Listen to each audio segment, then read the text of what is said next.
Tere, soovin tellida lapsele prillid. Kas saate öelda, palju hakkavad prillid maksma? Kuna on lapsele, siis tahaks tugevamat raami. Klaasid võiks olla õhukesed, kergesti puhastatavad. Prilliretsepti lisasin sulle manusena lugupidamisega.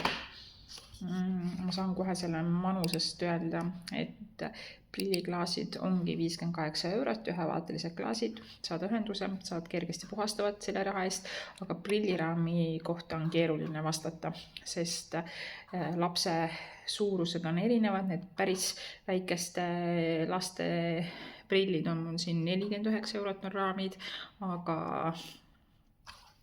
sa võid 100 € prilli osta lapsele raami, aga on ka 89 € raami. Oleneb, mis talle sobib ja mis on selle lapse suurus, on ju, et hinnapäringusse on kõige keerulisem vastata raami hind. Klaasi hind on see kõige lihtsam asi. Nii et selliste asjadega ma siin kolmapäevati tegelen.